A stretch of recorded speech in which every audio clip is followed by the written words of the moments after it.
Assalamualaikum warahmatullahi wabarakatuh. Halo, selamat pagi. Kami dari kelompok 8 mata kuliah bioteknologi akan merepresentasikan hasil diskusi kami dengan judul Aplikasi Bioteknologi dalam Bidang Peternakan dan Sumber Daya Mineral. Nah, kelompok kami terdiri dari 4 anggota. Yang pertama ada Alfiatur Rahmaniyah, NIM 04, Fitria Siska, NIM 08, Miftahur Rohmah, NIM 16, dan saya sendiri, Istianur Hayati, NIM 25. Ya, di sini saya akan menjelaskan mengenai bioteknologi dalam bidang peternakan. Nah, bioteknologi itu merupakan suatu teknik modern untuk mengubah bahan mentah melalui transformasi biologi sehingga bahan mentah tersebut dapat menjadi produk yang lebih berguna. Nah, dalam bidang peternakan itu, bioteknologi dapat dimanfaatkan untuk menghasilkan vaksin, antibodi, untuk pakan yang bergizi tinggi, dan hormon pertumbuhan. Nah, contoh vaksin yang dihasilkan pada peternakan ini misalnya vaksin untuk penyakit mulut dan penyakit kuku pada mamalia. Ada juga vaksin untuk penyakit flu burung.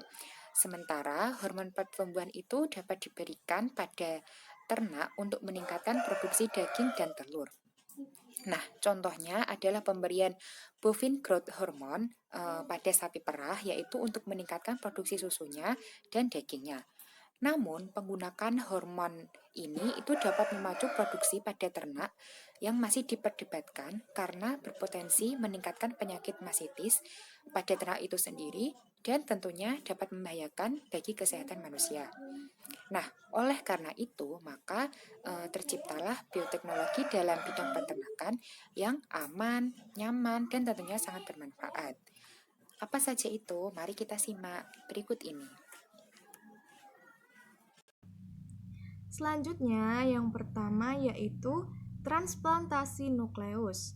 Teknologi ini lebih dikenal dengan teknologi cloning, yaitu teknologi yang digunakan untuk menghasilkan individu duplikasi atau mirip dengan induknya. Teknologi cloning telah berhasil dilakukan pada beberapa jenis hewan. Salah satunya adalah pengkloningan domba yang dikenal dengan Dolly. Melalui cloning hewan, beberapa organ manusia untuk keperluan transplantasi penyembuhan suatu penyakit berhasil dibentuk. Tahapan teknologi cloning adalah yang pertama, isolasi nukleus atau inti sel dari hewan donor. Nukleus diisolasi dari sel puting susu domba dewasa dengan menggunakan teknik khusus sehingga dapat dikeluarkan dari membran sel. Yang kedua, isolasi sel telur. Sel telur yang belum dibuahi diperoleh dari domba lain. Dibutuhkan banyak sel telur dalam teknologi ini karena banyak sel telur yang tidak mampu bertahan dalam tahapan pengkloningan lebih lanjut. Yang ketiga, pengambilan nukleus dari sel telur. Yang keempat, penggabungan nukleus dari sel telur. Nukleus yang telah diisolasi dari sel domba dewasa digabungkan ke dalam sel domba lain yang telah dihilangkan nukleusnya. Secara genetik, sel domba yang menerima nukleus identik dengan domba pendonor. Yang kelima, pemasukan sel telur ke dalam rahim. Sel telur dimasukkan ke dalam rahim domba betina yang lain. Hanya sedikit sel telur yang mampu bertahan akan berkembang menjadi embrio dan selanjutnya akan dihasilkan anak domba yang mirip dengan domba pendonor nukleus. Cloning atau transplantasi atau pencangkokan nukleus digunakan untuk menghasilkan individu yang secara genetik identik dengan induknya. Proses cloning dilakukan dengan cara memasukkan inti sel donor ke dalam sel telur yang telah dihilangkan inti selnya. Selanjutnya, sel telur tersebut diberi kejutan listrik dan zat kimia untuk memacu pembelahan sel. Ketika klon embrio telah mencapai tahapan yang sesuai, embrio dimasukkan ke dalam rahim hewan betina lainnya yang sejenis. Hewan tersebut selanjutnya akan mengandung embrio yang ditanam dan melahirkan anak hasil cloning. Contoh hewan cloning adalah domba Dolly. Yang selanjutnya, yang kelima yaitu hormon BST atau bovine somatotropin. Teknologi ini dilakukan dengan menyisipkan gen somatotropin sapi pada plasmid Escherichia coli untuk menghasilkan BST. BST yang ditambahkan pada makanan ternak dapat meningkatkan produksi daging dan susu ternak. Dengan rekayasa genetika dihasilkan hormon pertumbuhan hewan yaitu BST. Caranya adalah yang pertama, plasmid bakteri Escherichia coli dipotong dengan enzim endonukleus. Yang kedua, gen somatotropin sapi diisolasi dari sel sapi. Yang ketiga, gen somatotropin disisipkan ke plasmid bakteri. Yang keempat, bakteri yang menghasilkan bovine somatotropin ditumbuhkan ke dalam tangki fermentasi bovine somatotropin diambil dari bakteri dan dimurnikan. Yang kelima, hormon ini dapat memicu pertumbuhan dan peningkatan produksi susu. BST ini mengontrol laktasi atau pengeluaran susu pada sapi dengan meningkatkan jumlah sel-sel kelenjar susu. Jika hormon yang dibuat dengan rekayasa genetika ini disuntikkan pada hewan, maka produksi susu akan meningkat 20%. Pemakaian BST telah disetujui oleh FDA atau Food and Drug Administration, Lembaga Pengawasan Obat dan Makanan di Amerika.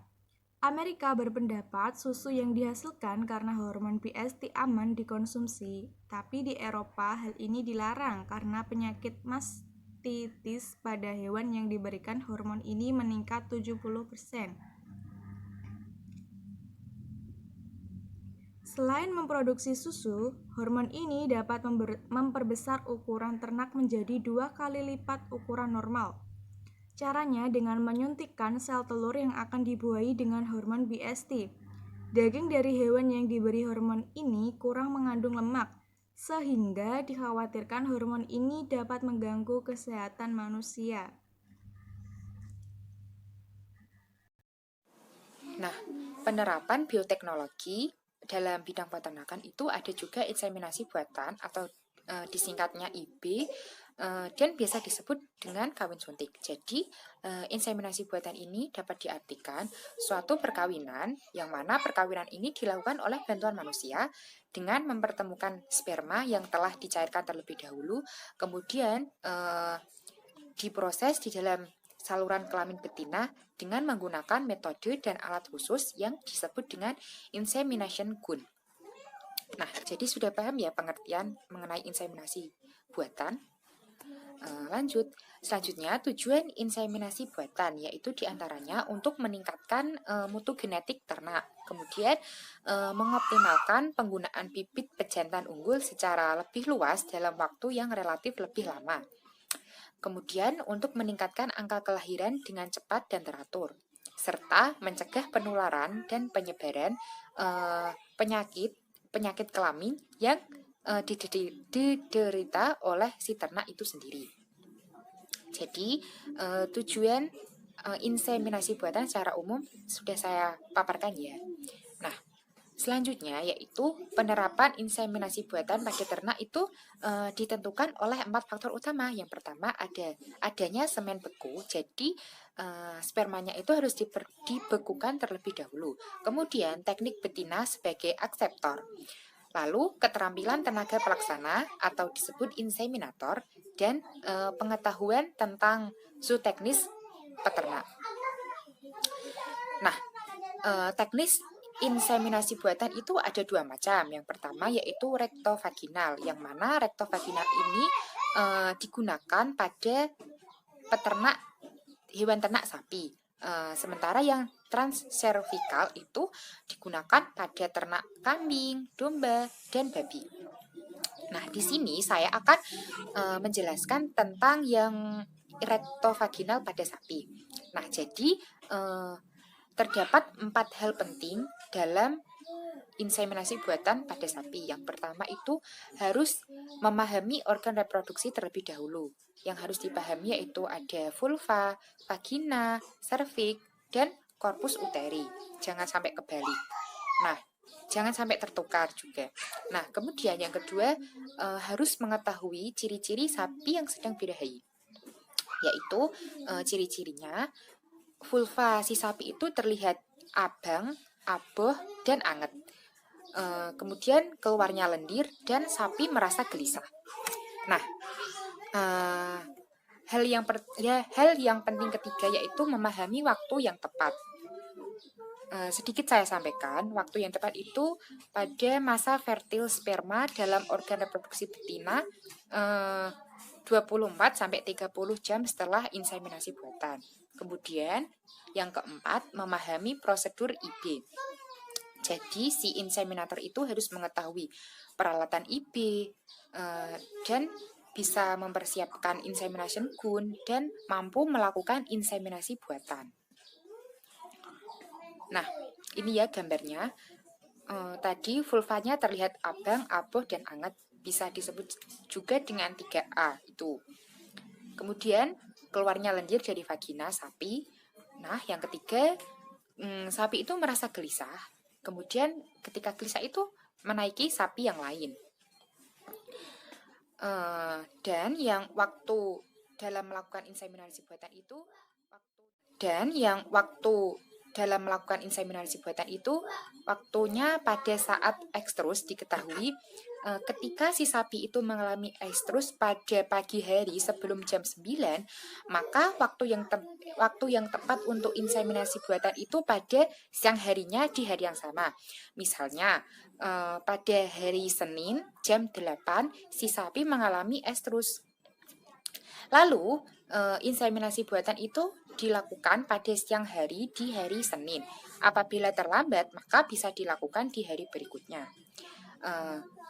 Dan apabila si sapi itu mengalami estrus pada pagi hari antara jam 9 sampai tengah hari, maka inseminasi buatannya dapat dilakukan pada petang hari di hari yang sama.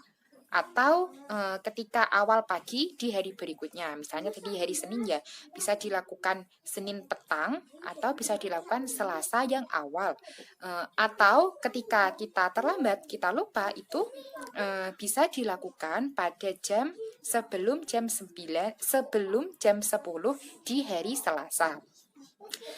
Nah, kemudian ketika sapi mengalami estrus pada siang hari lebih dari jam 12 siang, maka inseminasi buatannya dilakukan pada hari berikutnya. Misalnya, Senin jam 1 si sapi mengalami estrus. Kemudian inseminasi buatannya dilakukan pada hari Selasa. Atau mungkin lupa, bisa jam 2 siang di hari berikutnya. Misalnya tadi kan jam 1, bisa dilakukan hari Selasa jam 2 gitu. Nah, estimasi waktu optimal pada IB itu berdasarkan pertimbangan sebagai berikut, yaitu rataan waktu ovulasi selama 29 jam dari awal mulai estrus. Kemudian masa fertil ovum hingga 6-10 jam dari ovulasi. Maksimal itu 2 jam setelah ovulasi. Kemudian masa fertil sperma dalam organ reproduksi betina itu 24-30 jam setelah IB. Bisa dipahami? Intinya, kalau si sapi mengalami estrus kurang dari jam 9, maka bisa dilakukan di siang harinya. Inseminasi buatannya dilakukan di siang harinya. Ketika si sapi itu mengalami estrus di antara jam 9 sampai jam tengah hari, maka bisa dilakukan pada petang harinya. Kemudian ketika lebih dari jam 12 bisa dilakukan pada pagi berikutnya. Nah, selanjutnya yaitu mengenai peralatan inseminasi buatan. Yang pertama ada gun inseminasi buatan, yaitu digunakan untuk memasukkan semen beku ke dalam saluran reproduksi bagian betina, yaitu pada bagian vagina dan serviks. Yang kedua ada gloves, yaitu sarung tangan yang digunakan untuk melindungi tangan pada saat palpasi rektal atau untuk membungkus tangan agar ya supaya bersih gitu ya, supaya aman melalui rektum. Kemudian yang ketiga itu ada plastik set, digunakan untuk membungkus inseminasi gun. Digunakan juga untuk melindungi si inseminasi gun itu setelah diisi trau, sehingga pada saat dimasukkan itu dimasukkan ke dalam saluran betina yaitu tidak melukai. Untuk membungkus inseminasi gun digunakan juga untuk melindungi si inseminasi gun itu setelah diisi trau, sehingga pada saat dimasukkan itu dimasukkan ke dalam saluran betina yaitu tidak melukai gitu. Jadi alat si itu tadi inseminasi gunnya itu dibungkus dengan plastik ini. Lalu ada juga gunting. Gunting di sini digunakan untuk menggunting ujung strau sebelum digunakan. Gunting juga dipastikan harus bersih dan steril. Kemudian ada pinset, digunakan untuk mengambil strau kontainer. Dari kontainer ini ya, kontainer itu alat untuk menyimpan nitrogen cair yang dipakai untuk menyimpan semen beku. Terbuat bisa dari aluminium, bisa juga dari stainless steel. Nah, jadi si pinset ini digunakan untuk mengambil ya. Kemudian ada juga termometer, digunakan untuk mengukur suhu air yang digunakan pada saat proses thawing. Thawing itu proses pembekuan. Selanjutnya ada termos. Nah, termos ini digunakan mengisi air panas yang digunakan untuk thawing. Jadi, thawing itu juga sebelumnya menggunakan air panas juga. Kemudian ada tisu, digunakan untuk membersihkan straw dan membersihkan vulva yang kotor. Nah, yang terakhir itu ada sabun sebagai pelicin ketika pada saat melakukan palpasi rektal itu memudahkan gitu ya. Untuk pelicin itu kan memudahkan gitu. Kemudian selanjutnya cara mempersiapkan insemination gun.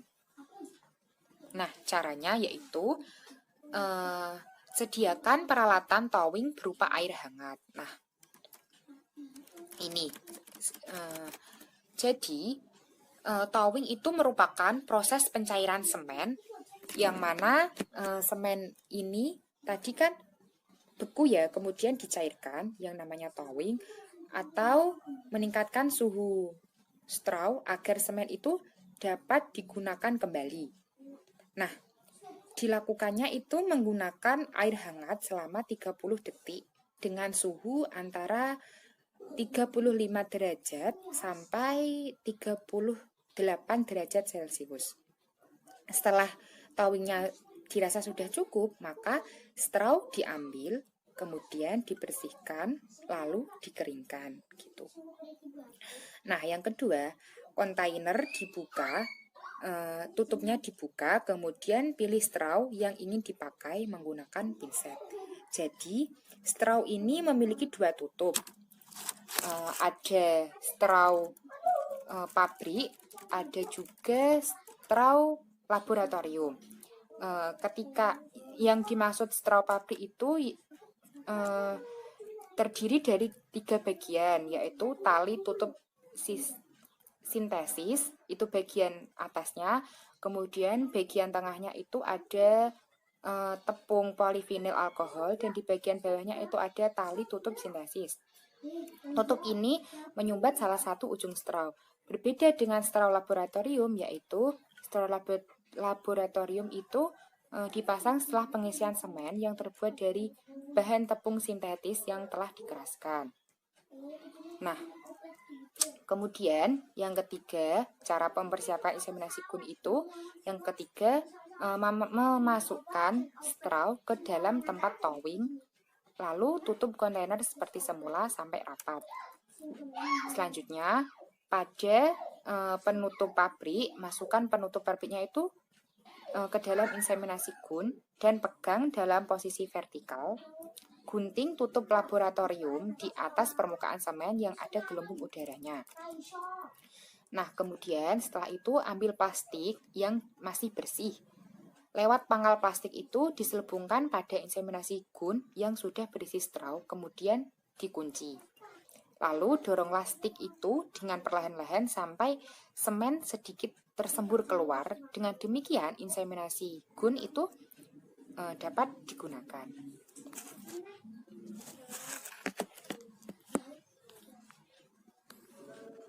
Nah, selanjutnya yaitu cara melakukan inseminasi buatan. Jadi, cara yang pertama, setelah mendapatkan laporan bahwa ada sapi yang sedang mengalami birahi, maka persiapkanlah semua bahan yang dibutuhkan, yaitu terdiri dari alat-alat tadi yang sudah disebutkan dengan baik. Lalu setelah itu berangkat secepat mungkin ke lokasi yang sedang ada sapi birahi. Kemudian setelah itu cucilah tangan terlebih dahulu. Nah, sebelum melakukan prosedur IB, maka semen itu harus dicairkan dulu ya, atau ditowing terlebih dahulu. Kemudian setelah ditowing, straw dikeluarkan, kemudian dikeringkan dengan tisu. Nah, setelah itu straw dimasukkan dalam gun dan ujung yang mencuat itu dipotong dengan gunting bersih. Nah, setelah itu ambil plastik set dan masukkan gun itu pada plastik yang berisi semen beku atau straw. Jadi straw itu artinya semen beku ya. Kemudian setelah itu si sapi dipersiapkan dimasukkan ke kandang jepit dengan ekor diikat. Setelah sapi sudah berada di kandang, maka ambil sarung tangan. Tadi usahakan sarung tangannya itu dapat membungkus sepanjang lengan dan tangan dimasukkan ke dalam rektum. Kemudian oleskan pelicin sabun tadi sedikit di bagian tangan belakang agar memudahkan ya. Setelah itu membawa gun yang sudah berisi tadi semen beku berupa straw dan hampiri sapi yang akan diinseminasi. Jaga piston jangan tertekan dan ujung gun jangan sampai terkontaminasi, harus steril. Nah, pada tahap ini upayakan agar sapi itu tenang ketika dihampiri. Jangan sampai sapinya itu marah atau mendang-dang gitu, jangan. Usahakan si sapi itu tetap tenang. Nah, setelah sapi tenang, kalau misalnya sapinya belum tenang itu biarkan dulu. Setelah sapinya tenang, maka ambil lembaran tisu untuk membersihkan vulva dengan tangan yang tidak bersarung. Nah, lalu oleskan pelicin dari bagian tangan yang bersarung. Nah, setelah itu jari membentuk seperti corong. Nah, setelah jari membentuk corong, kemudian dengan sabar dan dengan pelan-pelan barulah gerakan berputar masuk ke dalam rektum. Jadi dimasukkan, tangannya dibuat corong dulu, kemudian dimasukkan alat inseminasi gunnya itu ke dalam rektum dengan diputar-putar, tapi harus dengan pelan-pelan dan sangat sabar. Nah, selanjutnya yaitu setelah selesai tahap yang ke-10 itu sapi didiamkan sebentar sehingga anus itu dapat merasa rileks dan tangan mudah masuk. Tadi kan mesti otomatis sapinya itu kaget ya kan, habis dimasuki itu kan biasanya terjadi ya sapinya bisa aja sedikit marah atau gelisah gitu.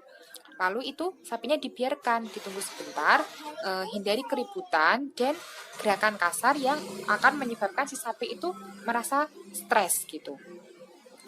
Nah, setelah sapi tenang kembali, maka bersihkan seluruh bibir vulva dari kotoran, urin, feses, dan pelicin dengan lap atau tisu. Nah, selanjutnya pergelangan tangan dalam rektum itu menekan ke bawah. Jadi tangan yang bagian pergelangan tangan itu menekan rektum ke bawah agar bibir vulva itu mudah dimasuki ujung gun pada saat memasuki ke vaginanya.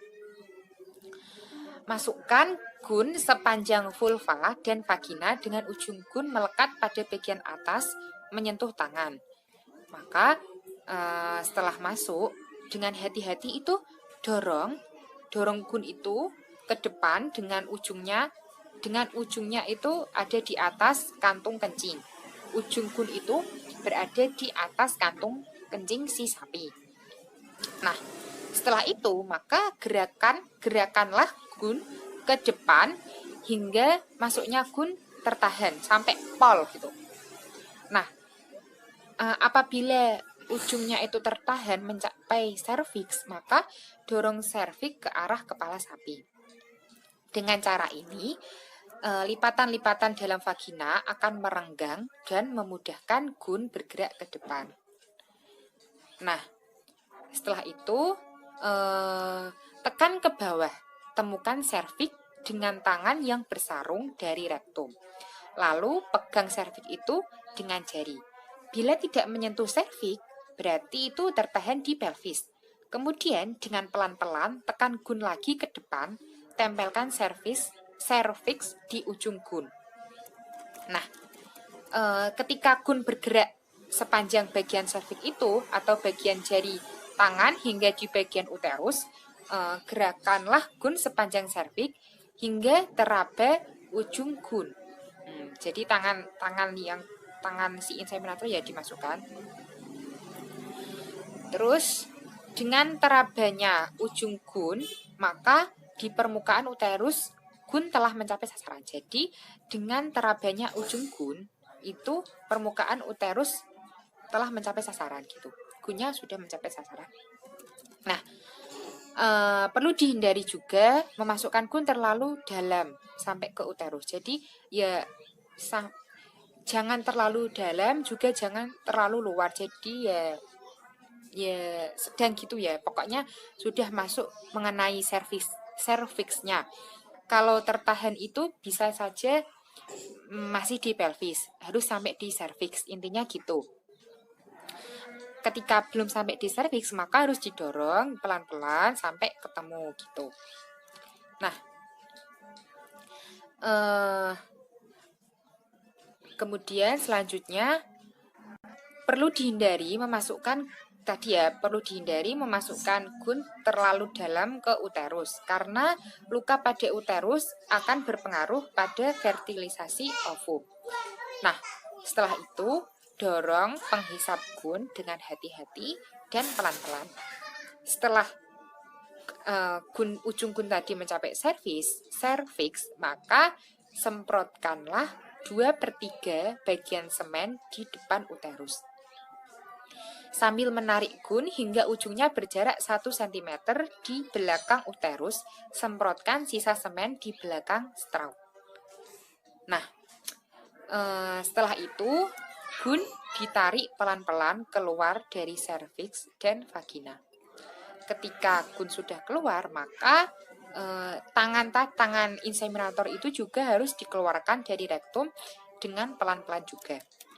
Nah, setelah keduanya sama-sama sudah keluar, maka lepaskan lalu kunci ring pada gun dan tarik plastik setnya dengan tangan yang terbungkus.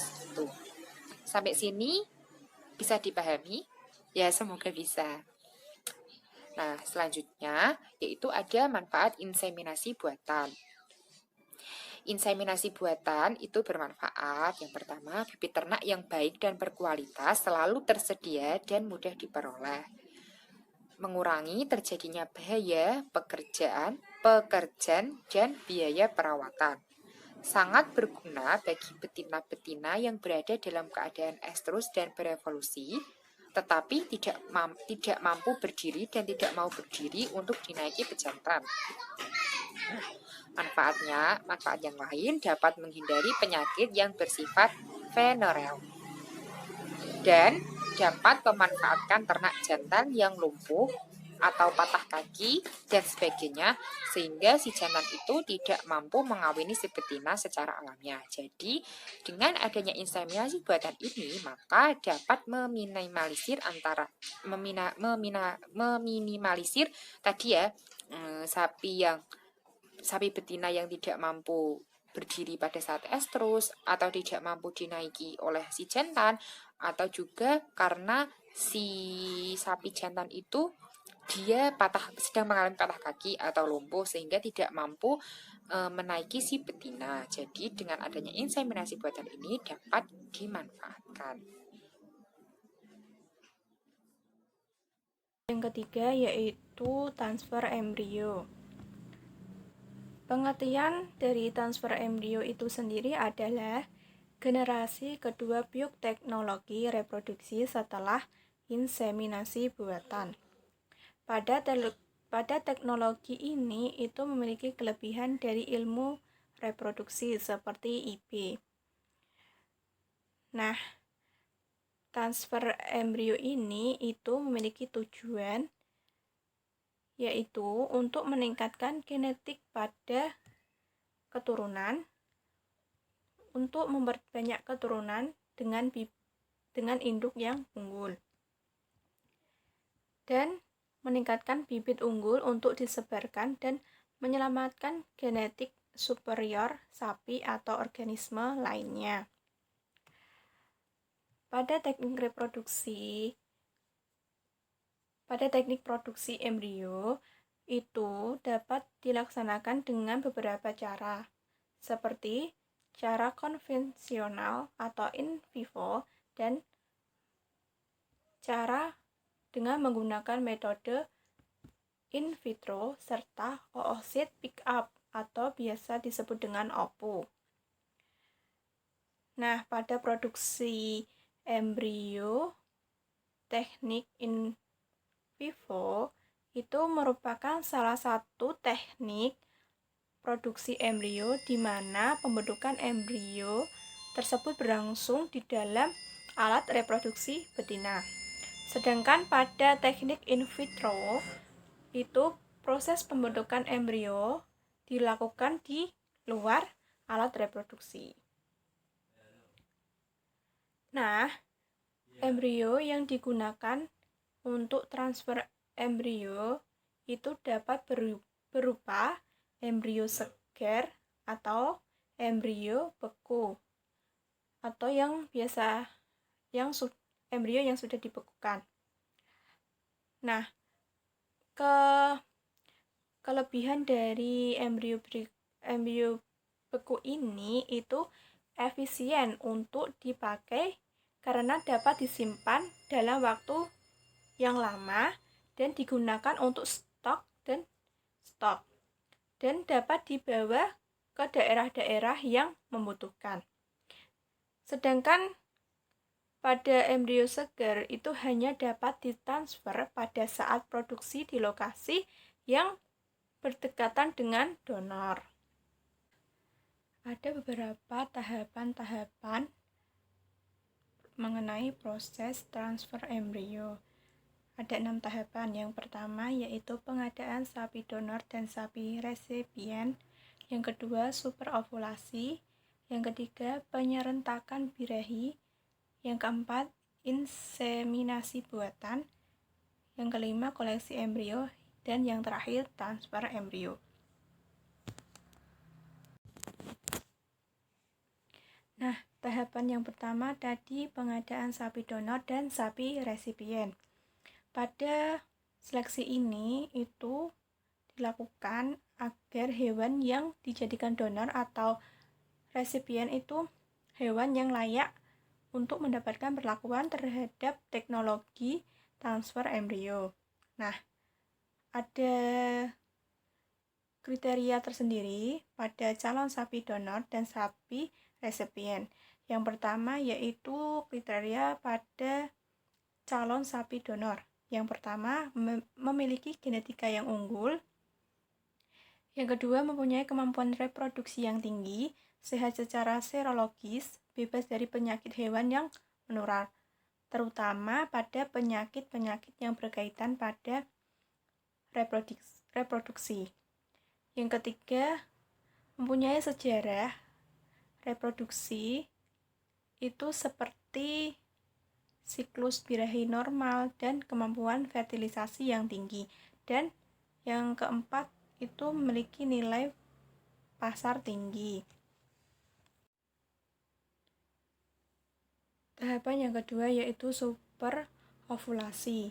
Dalam program transfer embrio itu untuk merangsang terjadinya ovulasi ganda, maka yang diberikan yaitu hormon super evolusi.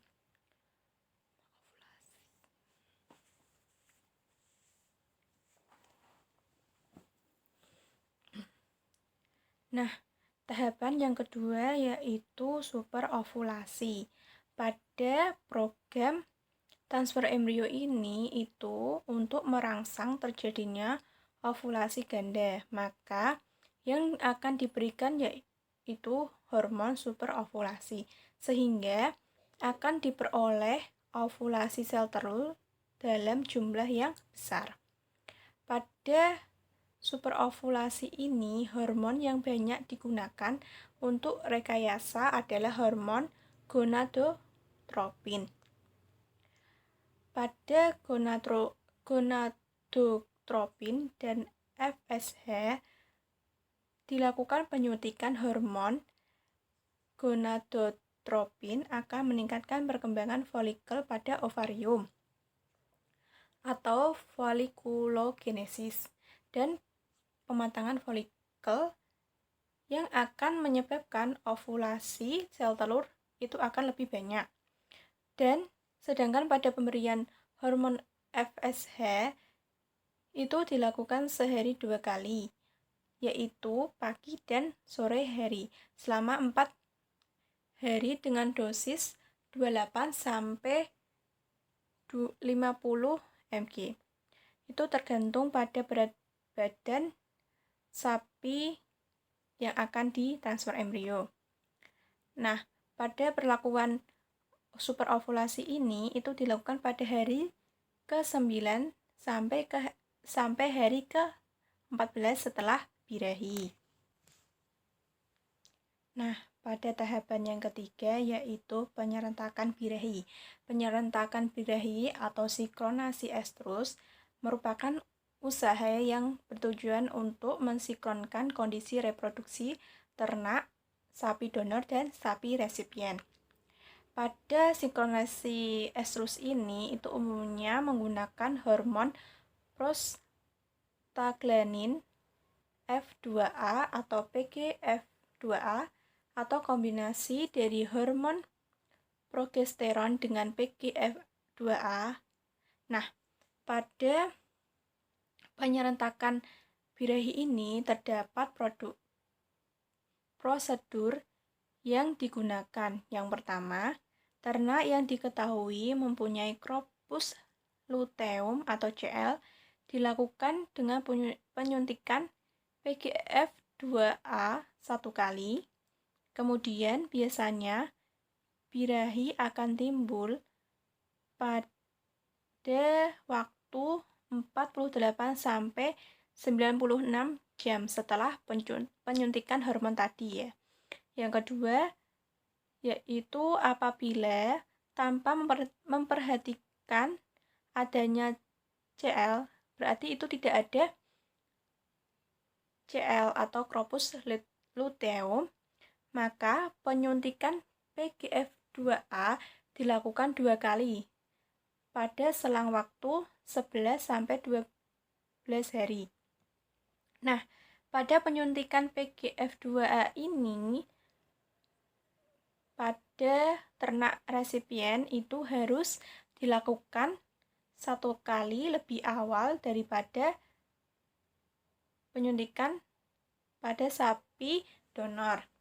Nah, dalam keadaan ini itu disebabkan karena pada ternak donor itu telah diberi hormon gonadotropin tadi pada tahapan super ovulasi.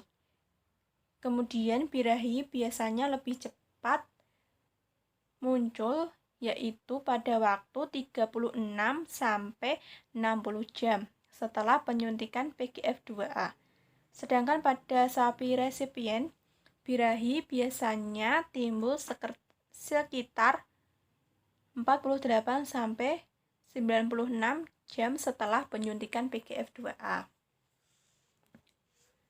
Selanjutnya yaitu tahapan inseminasi buatan. Nah, tadi kan sudah dijelaskan Mbak Istia ya mengenai inseminasi buatan. Selanjutnya saya jelaskan secara singkat saja. Nah, pada inseminasi buatan itu dikatakan baik jika proses yang dilaksanakan pada waktu sekitar 6 sampai 24 jam setelah timbulnya birahi. Nah, setelah timbulnya birahi,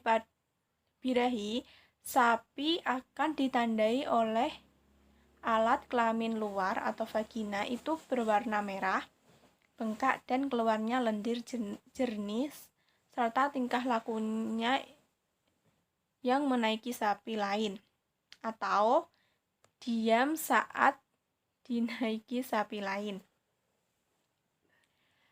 Pada program TE, inseminasi buatan ini dilakukan dengan dosis ganda, di mana 1 straw semen beku biasanya mengandung 30 juta spermatozoa tunggal.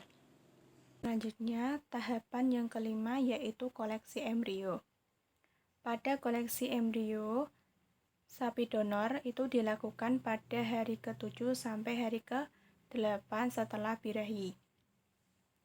Sebelum dilakukan panen embrio, bagian vulva dan vagina itu dibersihkan dan disterilkan terlebih dahulu dengan menggunakan kapas yang mengandung alkohol 70%. Pada koleksi embrio ini itu dilakukan dengan menggunakan Foley kateter 2 jalur 16 sampai 20 G steril. Itu tergantung dengan ukuran serviks ya. Nah, pada proses pembilasan dilakukan dengan memasukkan medium flusing modified dulbeco phosphate buffered saline atau MPBS yang telah dihangatkan di dalam water bath 37 derajat Celcius. Nah, tahapan yang terakhir yaitu transfer embrio. Terdapat 2 metode pada transfer embrio yang digunakan, yaitu metode pembedahan dan metode tanpa pembedahan. Nah, pada metode pembedahan ini itu dilakukan dengan jalan membuat sayatan di daerah perut atau laparotomi, baik sayatan sisi flank incisi atau sayatan garis tengah perut atau middle incisi. Sedangkan pada metode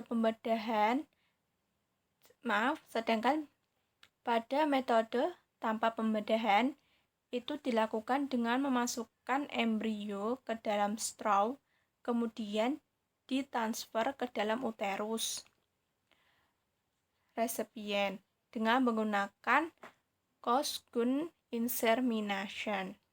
Yang ketiga yaitu transfer embrio.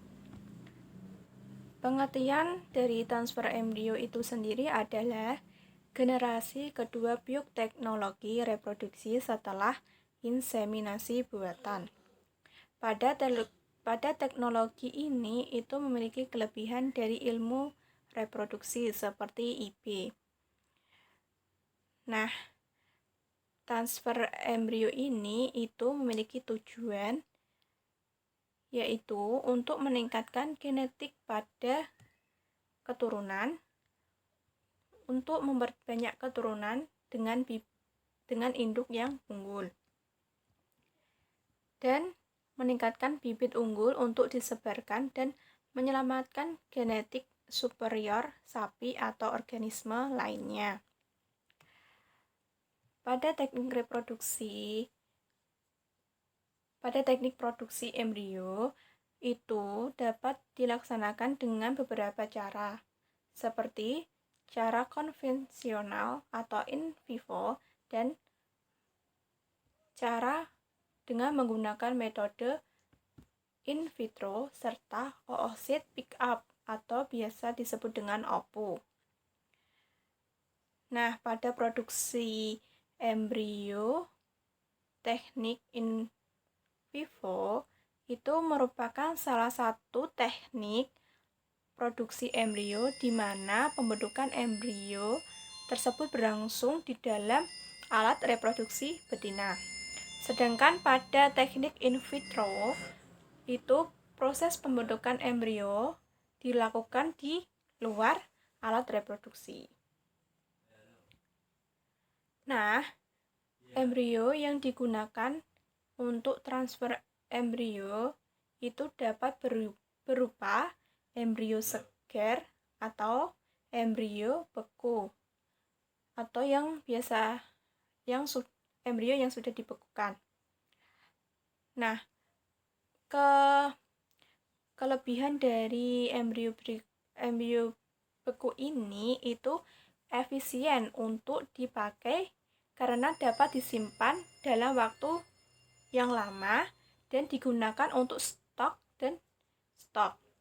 dan dapat dibawa ke daerah-daerah yang membutuhkan. Sedangkan pada embrio segar itu hanya dapat ditransfer pada saat produksi di lokasi yang berdekatan dengan donor. Cara yang kedua yaitu transgenic inti atau somatic cell nuclear transfer. Pada metode ini itu biasanya diterapkan pada manusia dan hewan. Transgenic inti itu dilakukan dengan memindahkan inti sel telur dari satu individu dan akan digantikan dengan inti sel somatis dari somatis yang satu ke somatis individu lainnya. Setelah menjadi embrio, akan dimasukkan kembali ke dalam rahim yang sudah dipersiapkan.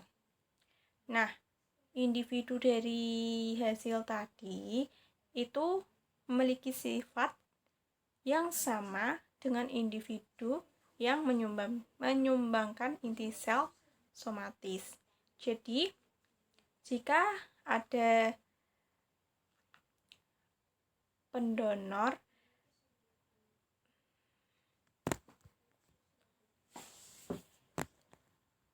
itu mengenai rekayasa genetika.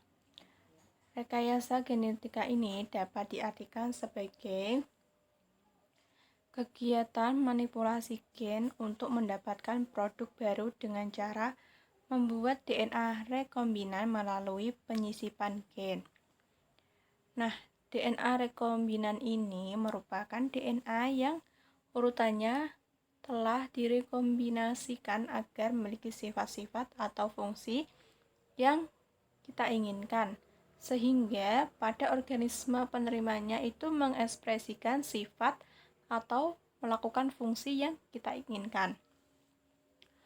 Pada objek rekayasa genetika ini itu mencakup hampir semua golongan pada organisme, mulai dari bakteri, fungi, hewan tingkat rendah, dan hewan tingkat tinggi, serta tumbuh-tumbuhan. Pada bahan genetika DNA itu mengandung informasi keturunan yang dimiliki oleh makhluk hidup, berupa pita ganda yang berbentuk spiral atau double helix.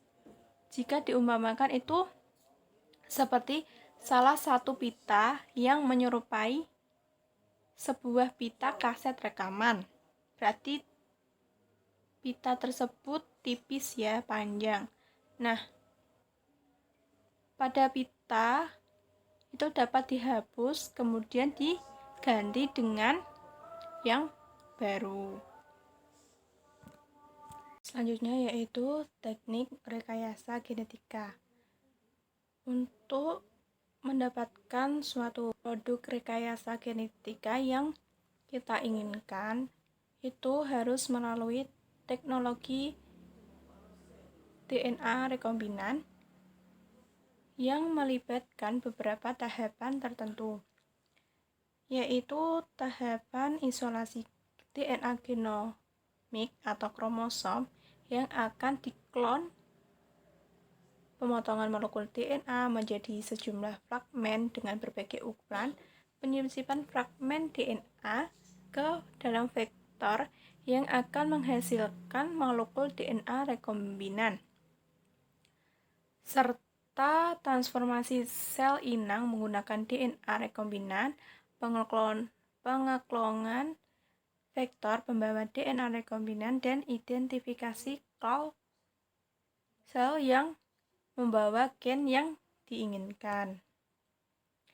Nah, pada teknik rekayasa genetika ini itu memiliki beberapa cara, yaitu fusi sel, transgenik inti atau somatic cell nuclear transfer, dan rekombinan DNA.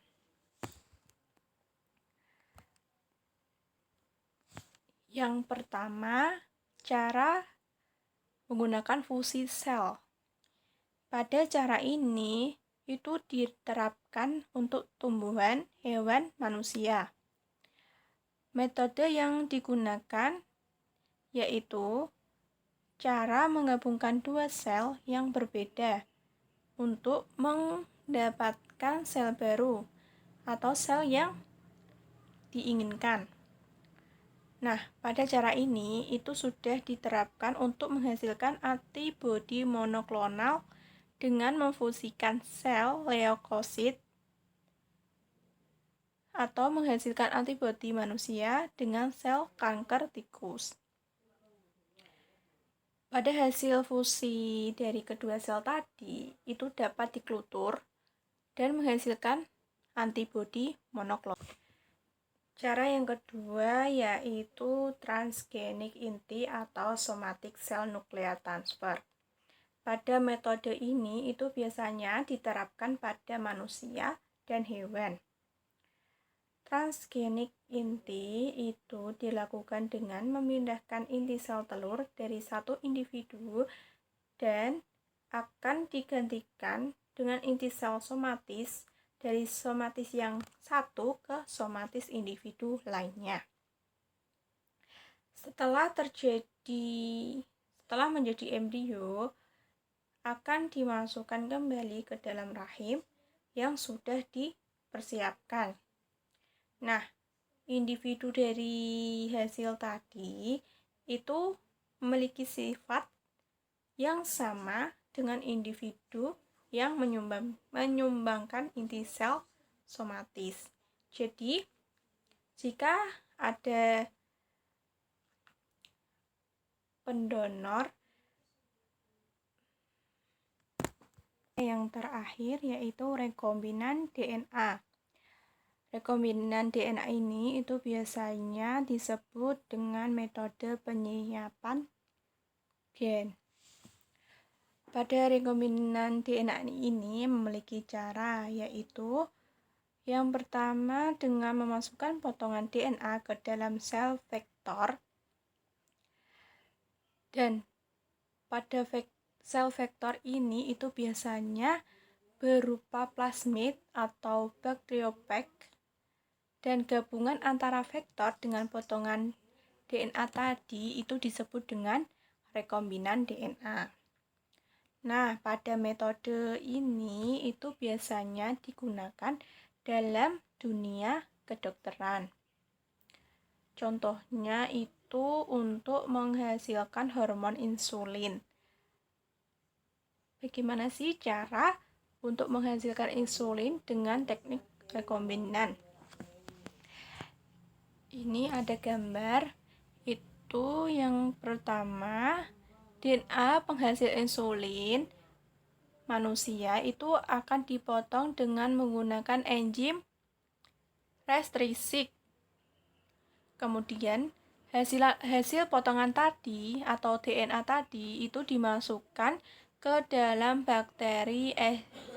coli sebagai vektor.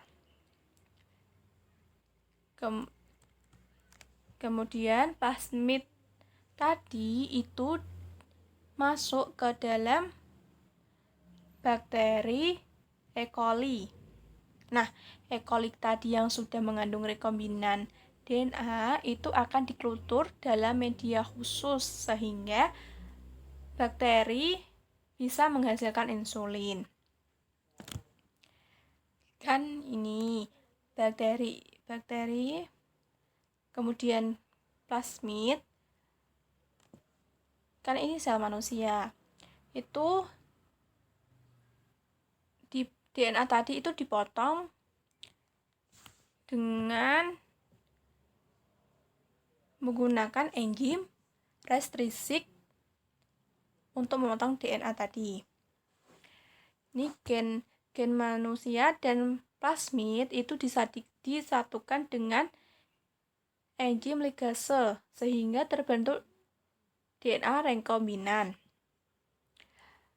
DNA rekombinan ini dimasukkan ke dalam sel inang, kemudian dikloning menjadi 2 bagian. Bagian yang ini itu gen insulin hasil dari cloning tadi. Yang bagian kanan ini itu akan menghasilkan insulin. Nah, pada rekayasa genetika ini memiliki tujuan dan manfaat. Yang pertama, untuk meningkatkan derajat kesehatan manusia dengan adanya hormon seperti insulin dan hormon pertumbuhan.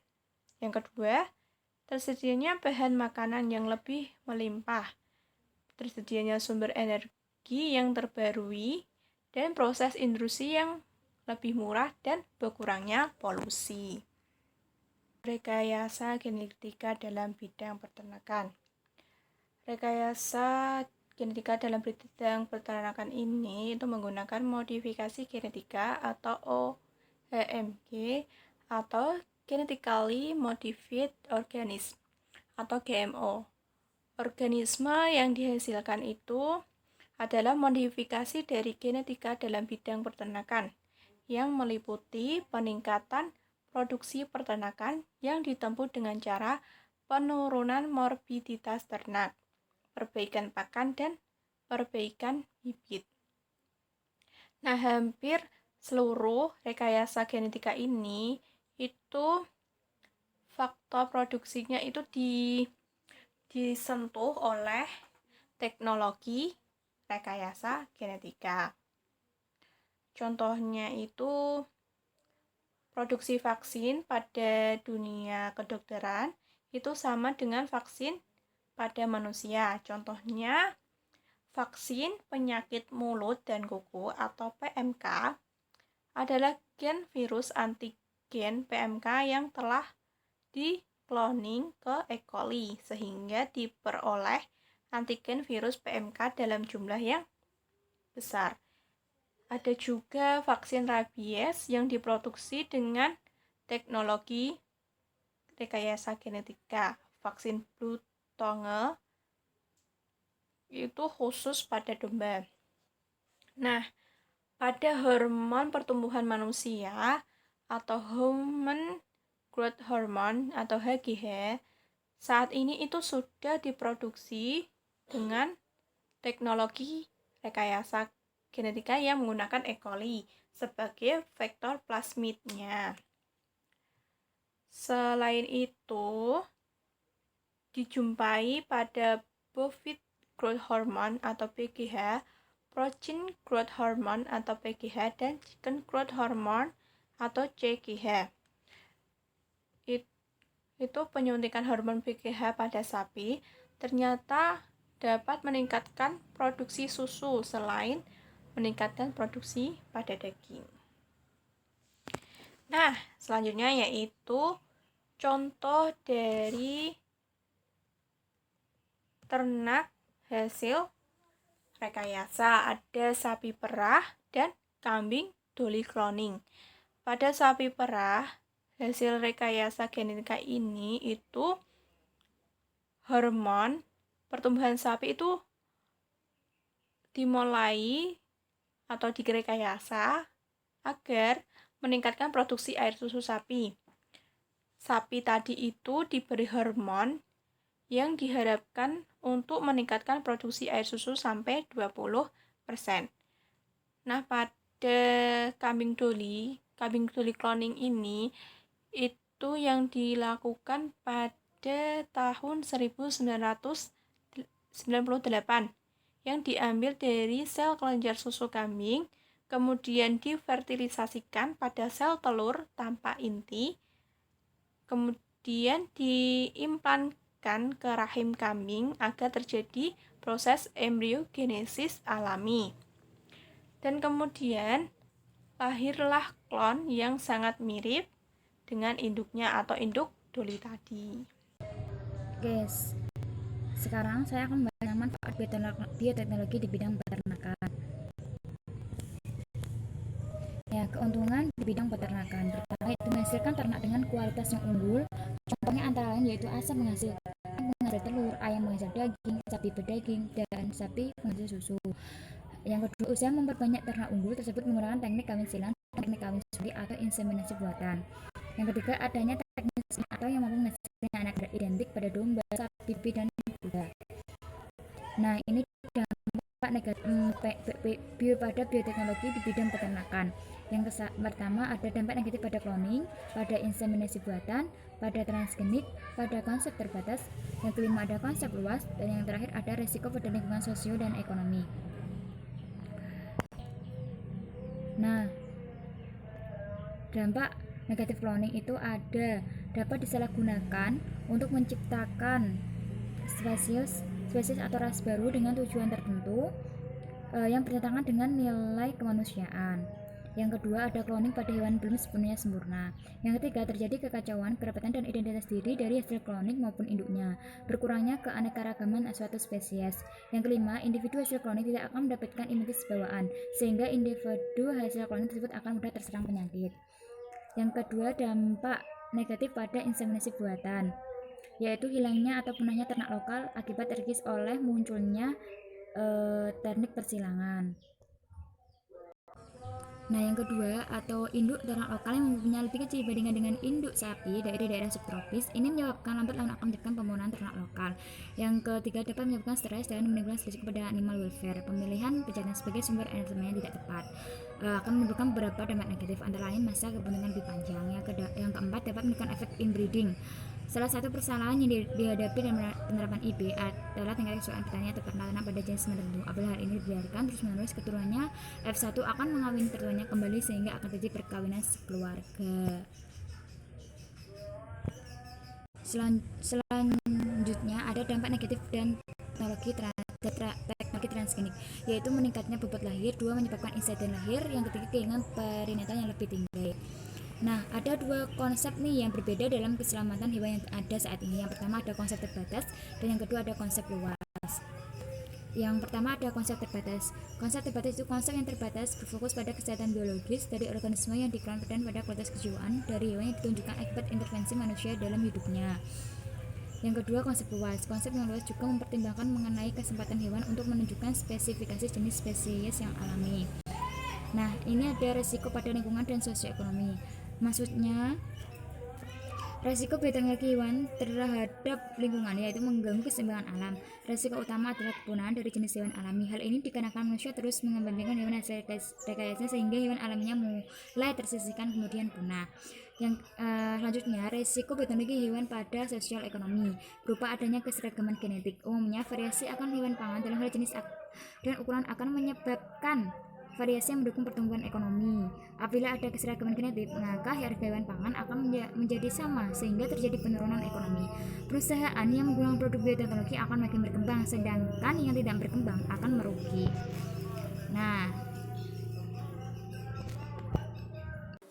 Nah, materi selanjutnya yaitu mengenai sumber daya mineral.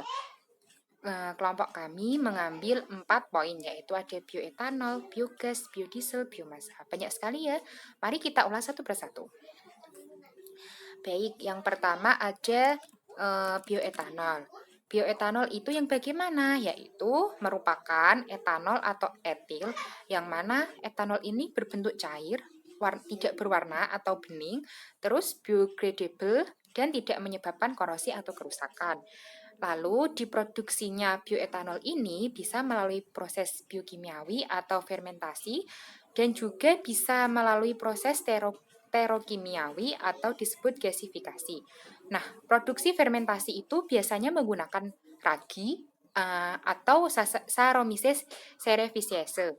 Atau ada peneliti juga yang biasa menggunakan itu dengan bakteri Ximomonas mobilis. Nah, lalu substrat yang digunakan pada bioetanol ini tentunya sangat berbeda dengan biomasa, bioenergi, yaitu. Terus lalu substratnya yang biasa digunakan itu ada pati ya, berasal dari pati. Nah, pokoknya yang terbuat dari pati itu bisa dijadikan bioetanol seperti ubi jalar, ubi kayu atau singkong. Lalu selain itu juga dari jagung, gandum, sagu, bisa juga dari tebu atau molase gitu ya. Nah, selanjutnya secara umum itu bioetanol itu dapat digunakan sebagai bahan industri dari turunan dari alkohol. Nah, selain itu bisa jadi bahan dasar industri farmasi atau bisa digunakan sebagai campuran bahan bakar kendaraan. Nah, tetapi ketiga manfaat itu tadi tentunya memiliki bioetanolnya itu memiliki grade yang berbeda. Nah, untuk bioetanol pada bagian ketika memiliki grade 90 sampai 96,5 itu dapat dijadikan sebagai bahan industri. Berbeda pada grade yang 96 sampai 99,5 itu dapat digunakan sebagai bahan industri fermentasi. Nah, sedangkan pada grade yang tertinggi yaitu 99,5 sampai 100 itu bisa digunakan sebagai campuran bahan kendaraan. Nah, gitu ya. Nah, selanjutnya bagaimana proses produksi bioetanol itu? Nah, jadi secara singkatnya bioetanol itu melalui 3 tahapan. Yang pertama ada proses gelatinisasi, yang kedua proses fermentasi, dan proses destilasi. Nah, proses yang pertama itu ada proses gelatinisasi. Nah, jadi itu gelatinisasi ya. Gelatinisasi itu yang bagaimana? Yaitu proses awal yang dilakukan bahan baku dari ubi kayu, singkong, jagung, ubi jalar itu dihancurkan terlebih dahulu. Setelah dihancurkan, otomatis itu dia menjadi bubur. Nah, setelah menjadi bubur itu diperkirakan dulu kira-kira mengandung 27-30% pati. Nah, kemudian setelah menjadi bubur itu lalu dimasak atau dipanaskan selama 2 jam sampai pati itu menjadi gel. Nah, lalu proses gelatinisasi itu dapat dilakukan dengan 2 cara. Cara yang pertama itu bubur pati dipanaskan 130 derajat Celcius selama 30 menit. Kemudian didinginkan sampai temperaturnya itu 95 derajat Celcius. Nah, kira-kira waktu pendinginannya itu memerlukan waktu sekitar 1/4 jam. Lalu temperatur 95 derajat itu dapat dipertahankan selama sekitar 1/4 jam. Sehingga total waktu yang dibutuhkan itu mencapai 2 jam. Berbeda dengan proses yang kedua yaitu bubur pati ditambah enzim termamil lalu dipanaskan sampai mencapai temperatur 130 derajat selama 2 jam. Jadi yang proses kedua ini pemanasannya langsung dicampur dengan enzim. Nah, karena langsung dicampur maka menghasilkan hasil yang kurang baik. Sehingga pada proses yang pertama yang kedua itu lebih baik menggunakan proses yang pertama karena lebih baik pada proses yang pertama.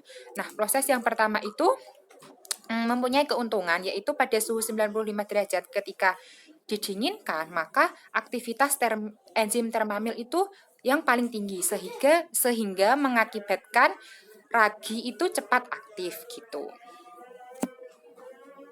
Kedua yaitu proses fermentasi.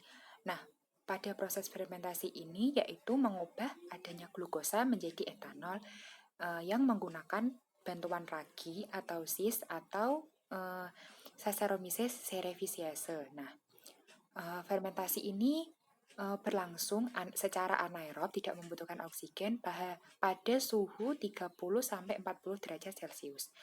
Nah, fermentasi ini berlangsung selama 2-3 hari. Setelah itu, tadi setelah pati itu dingin, setelah didinginkan itu kemudian dipindahkan ke wadah fermentasi, kemudian ditutup rapat agar ragi atau bakteri itu tidak terjadi terkontaminasi.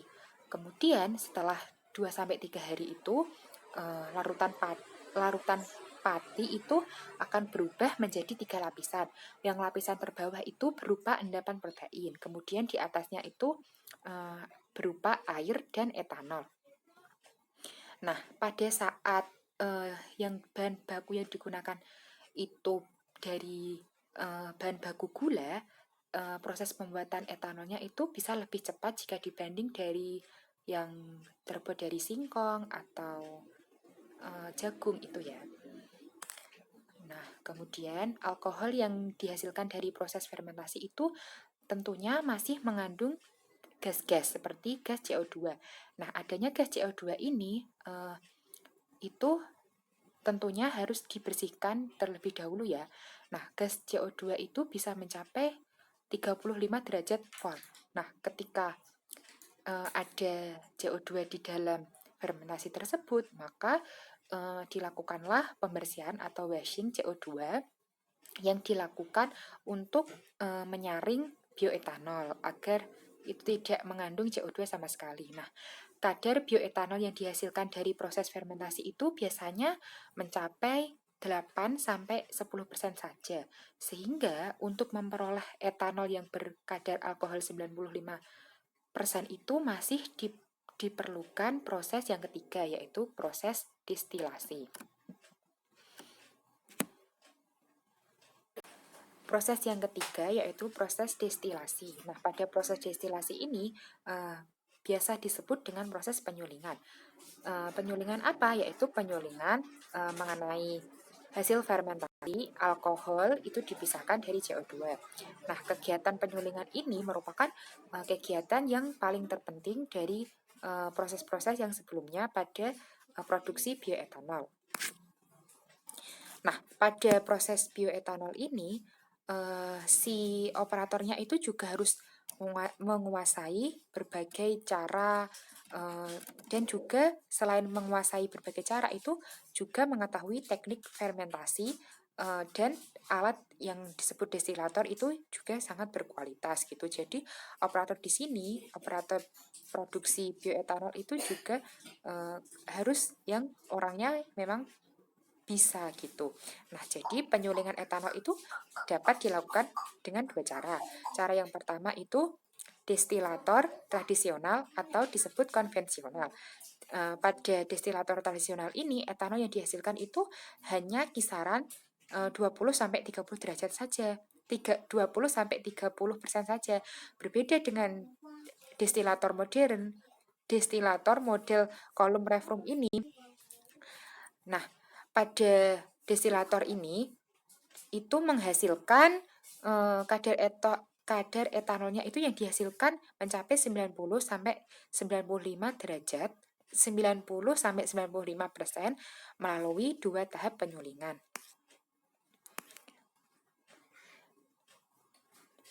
Nah, hasil penyulingan berupa etanol itu berkadar 95%, tetapi belum dapat larut dalam bahan bakar kendaraan. Kalau bahan bakar kendaraan itu kan membutuhkan grade-nya itu 99,5 sampai 100 atau disebut dengan etanol kering.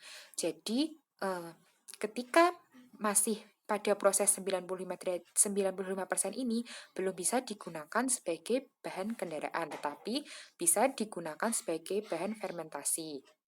Nah, untuk pemurnian etanol 95% itu diperlukan proses dehidrasi atau distilasi absorben, yaitu dengan menggunakan beberapa cara, antara lain yaitu dengan cara kimia atau membutuhkan batu gamping. Tahu ya batu gamping? Kemudian cara yang kedua itu bisa dengan cara fisika, yaitu melalui proses penyerapan menggunakan zeolite sintetis.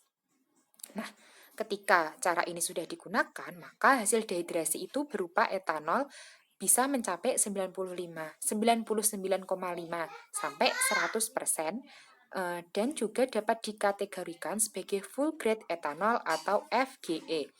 Nah, setelah itu baru bisa digunakan sebagai bahan bakar kendaraan. Jadi, ketika sampai di proses yang ketiga tadi, destilasi, maka perlu lagi disaring lagi agar mencapai 99,5 sampai 100 itu. Ketika masih 95, maka harus disaring lagi, dinaikkan lagi, ditingkatkan lagi gitu. Sampai sini bisa dipahami ya?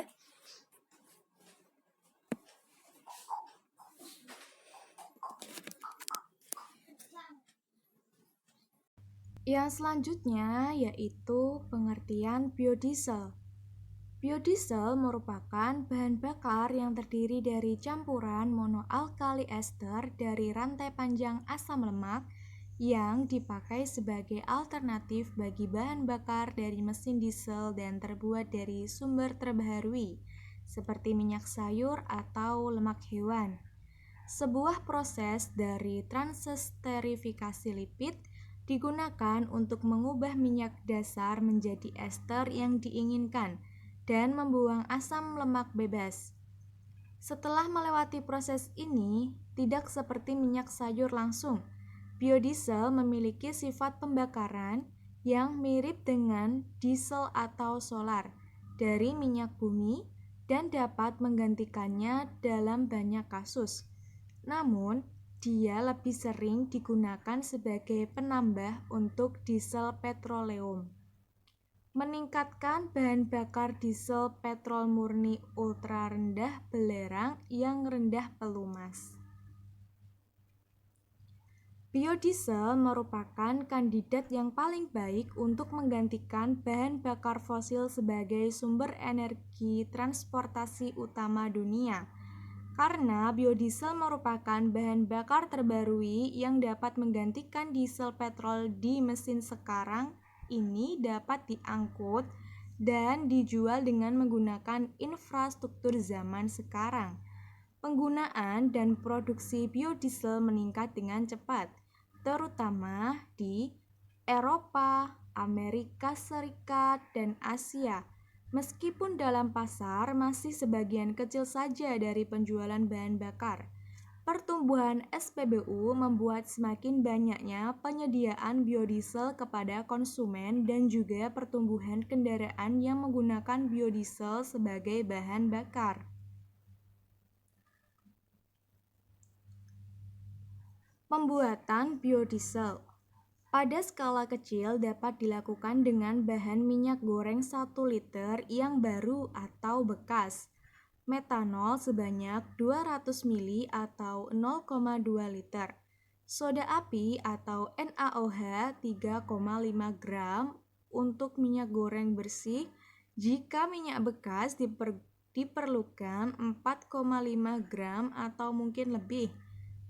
Kelebihan ini diperlukan untuk menetralkan asam lemak bebas atau FFA yang banyak pada minyak goreng bekas. Dapat pula mempergunakan KOH, namun mempunyai harga lebih mahal dan diperlukan 1,4 kali lebih banyak dari soda.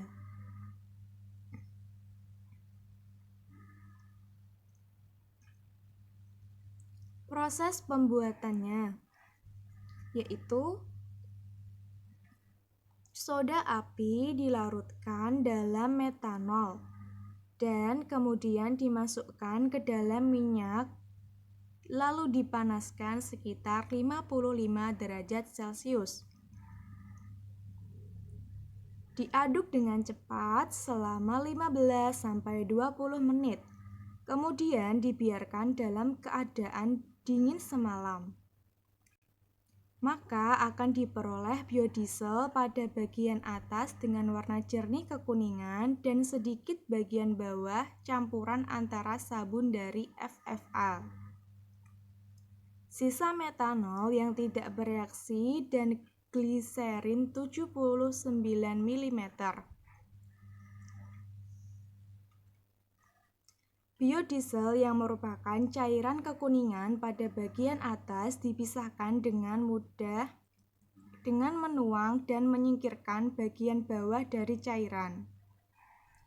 Untuk skala besar, produk bagian bawah dapat dimurnikan untuk memperoleh gliserin yang berharga mahal. Juga sabun dan sisa metanol yang tidak bereaksi. Nah, pada sumber daya mineral yang ketiga yaitu produksi biogas. Pengertian dari biogas sendiri adalah gas yang mudah terbakar atau flammable yang dihasilkan dari proses fermentasi dari bahan-bahan organik oleh bakteri-bakteri anaerob atau bakteri yang hidup dalam kondisi kedap udara. Nah, pada umumnya jenis bahan organik yang bisa diproses untuk menghasilkan biogas itu seperti bahan organik padat dan cair, yaitu contohnya kotoran dan urin hewan ternak yang cocok digunakan untuk sistem biogas sederhana. Nah, pengertian dari biogas sendiri itu merupakan salah satu energi yang terbaru. Kemudian selanjutnya yaitu bahan-bahan pembuatan biogas. Ada limbah tanaman seperti tebu, rumput-rumputan, jagung, dan limbah hasil produksi seperti minyak, biogas, penggilingan padi, limbah sagu. Ada juga hasil samping industri seperti tembakau, limbah pengolahan buah-buahan dan sayuran, dedak, kain dari tekstil, dan limbah dari industri tahu. Ada juga dari limbah perairan yaitu tumbuh-tumbuhan, air, dan enceng gondok. Yang terakhir itu limbah dari peternakan seperti kotoran sapi, kotoran unggas, kotoran kambing, dan kotoran kerbau. Nah, bentuk-bentuk dan jenis-jenis reaktor biogas. Ada beberapa jenis reaktor biogas yang dikembangkan, yaitu diantaranya yang pertama jenis kubah tetap atau fixed dome, reaktor terapung atau floating drum, dan reaktor jenis balon. Ada juga jenis horizontal, jenis lubang tanah, jenis Fresnel. Tapi dari keenam jenis tadi itu digester biogas itu yang sering digunakan hanya 3, reaktor kubah tetap, reaktor jenis drum, dan reaktor jenis balon. Yang pertama yaitu ada reaktor kubah tetap atau fixed dome. Pada reaktor ini itu dibuat pertama kali di Cina sekitar tahun 1930-an. Kemudian saat itu reaktor berkembang dengan berbagai model. Nah, pada reaktor ini itu memiliki 2 bagian. Digester sebagai tempat pencerna material biogas dan sebagai rumah bagi bakteri, baik bakteri pembentuk asam atau bakteri pembentuk gas metana. Nah, pada bagian kubah tetap itu berbentuk menyerupai kubah dan bagiannya itu merupakan pengumpulan gas yang tidak bergerak atau viscous. Gas yang dihasilkan dari material organik pada digester itu akan mengalir dan disimpan ke kubah. Ada keuntungan dari reaktor kubah tetap ini, yaitu biaya konstruksi lebih murah daripada menggunakan reaktor terapung, karena tidak memiliki bagian yang bergerak menggunakan besi. Dan harganya itu relatif lebih mahal dan perawatannya lebih mudah. Sedangkan kerugian dari reaktor kubah tetap ini itu sering terjadi kehilangan gas pada bagian kubah karena konstruksi tetapnya.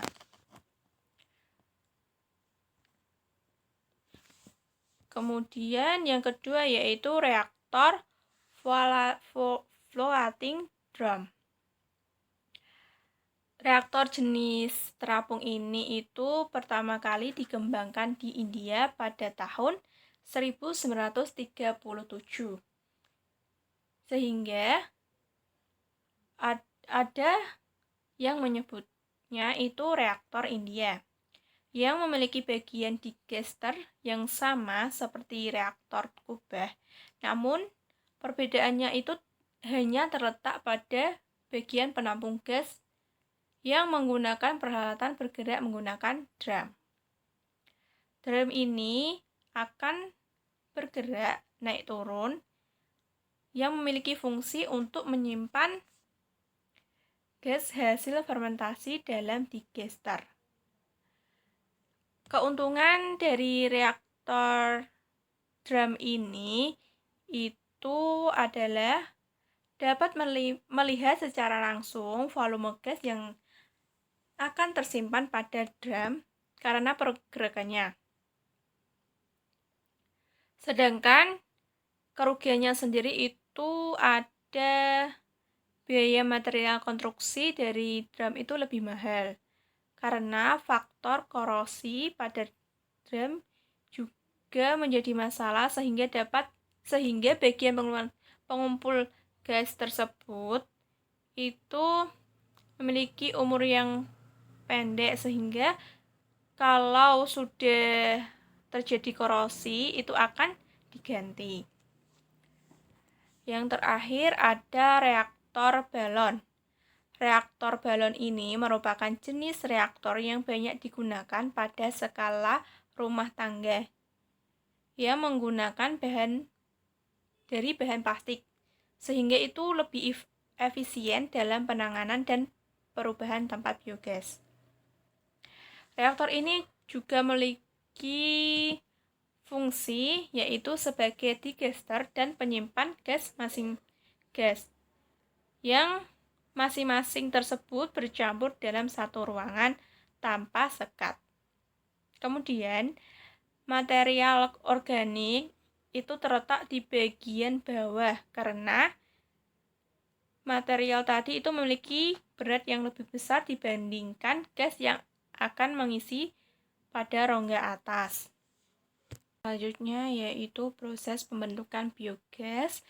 Saya mengambil contoh yang berasal dari kotoran ternak.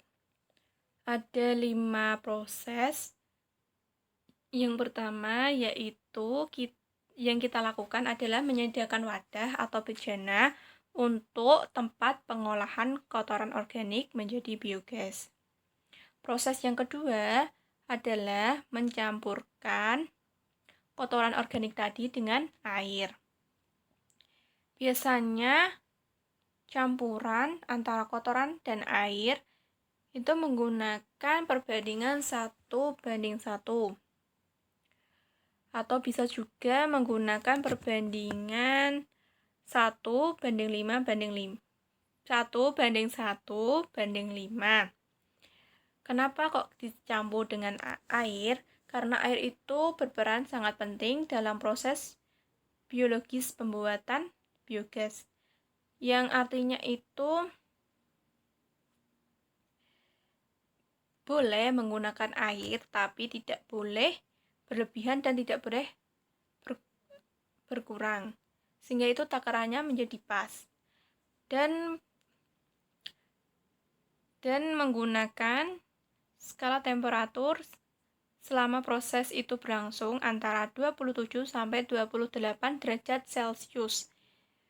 Karena itu akan menjadi proses pembuatan biogas akan berjalan sesuai dengan waktunya.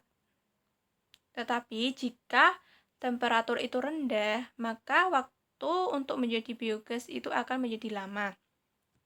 Nah, dalam adanya kehadiran jasad pemroses ini itu untuk menguraikan bahan-bahan yang akhirnya akan membentuk CH4 atau gas metan dan CO2. Kemudian yang keempat itu jika kita ingin mendapatkan biogas yang lebih baik, sebaiknya menggunakan bak penampung atau bejana yang sebagai tempat kotoran organik tadi harus bersifat anaerobik.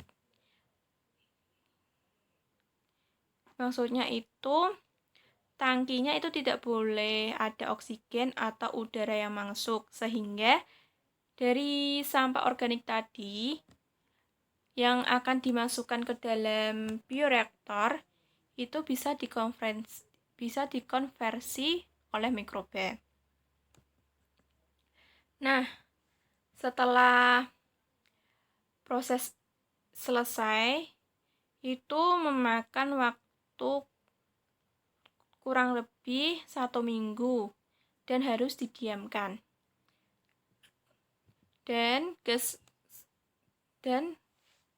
Sehingga gas metan itu akan terbentuk dan siap dialirkan untuk bahan bakar. Nah, yang pembahasan yang terakhir yaitu manfaat biogas. Ada beberapa manfaat. Yang pertama, gas yang dihasilkan dapat mengganti fuel seperti LPG atau natural gas. Yang kedua, gas yang dihasilkan dapat digunakan untuk sumber energi, menyalakan lampu. Dan yang ketiga, limbah digester biogas ini yang bersifat padat atau cair dapat dimanfaatkan untuk pupuk organik. Nah, sekarang saya akan membahas tentang biomasa atau bioteknologi dalam sumber daya mineral. Nah, ini contohnya saya akan membahas tentang biomasa. Ya, pengertian biomasa adalah bahan organik yang dihasilkan melalui proses fotosintetik, baik berupa produk maupun buangan. Nah, contoh dari biomasa sendiri itu ada tanaman, pepohonan, rumput ubi, limbah pertanian, limbah hutan, tinja, dan kotoran ternak. Nah, selain digunakan untuk tujuan primer serat, bahan pangan, pakan ternak, minyak nabati, bahan bangunan sebagainya, biomasa juga digunakan sebagai sumber energi. Nah, biomasa sebagai yang kedua kita akan membahas tentang biomasa sebagai sumber energi. Nah, sebelum mengenal bahan bakar fosil, manusia menggunakan biomasa sebagai sumber energi, misalnya dengan menggunakan kayu untuk menyalakan api unggun. Nah, sejak manusia beralih pada minyak, gas bumi atau batu bara untuk menghasilkan tenaga, penggunaan biomasa tergeser dari kehidupan manusia. Namun, penggunaan biomasa tergeser dari kehidupan manusia. Energi besar-besaran telah membuat manusia mengalami krisis energi. Hal ini disebabkan ketergantungan terhadap bahan bakar fosil seperti minyak bumi dan gas alam yang sangat tinggi. Nah, biomasa sebagai bahan bakar perlu dilakukan pengolahan terlebih dahulu ya, agar dapat lebih mudah dipergunakan yang dikenal sebagai konversi biomasa. Ya, konversi biomasa. Panas hasil pembakaran akan dikonversi menjadi energi listrik melalui turbin dan generator. Panas hasil pembakaran biomasa akan menghasilkan uap dalam boiler, kemudian uap akan ditampung ke dalam turbin sehingga akan menghasilkan putaran dan menggerakkan generator. Nah, di sini ada beberapa penerapan teknologi konversi pada biomasa. Yang pertama ada biobriquette. Nah, biobriquette itu adalah salah satu cara yang digunakan untuk mengkonversi sumber energi biomasa menjadi bentuk biomasa lain dengan cara dimampatkan sehingga bentuknya menjadi liter. Kedua ada gasifikasi. Gasifikasi itu apa sih? Gasifikasi yaitu suatu proses konversi untuk merubah material baik cair maupun gas dengan menggunakan temperatur yang sangat tinggi. Nah, proses gasifikasi ini menghasilkan produk bahan bakar cair yang bersih dan efisien daripada pembakaran secara langsung, yaitu hasilnya ada hidrogen dan karbon monoksida. Yang ketiga ada pirolisa. Pirolisa itu biasa disebut termolisis, adalah proses dekomposisi kimia dengan menggunakan pemanasan tanpa kehadiran oksigen. Nah, proses ini sebenarnya bagian dari proses karbonisasi, yaitu proses untuk memperoleh karbon atau arang, tetapi sebagian menyebut pada proses pirolisa ini merupakan high temperature carbonization atau HTC.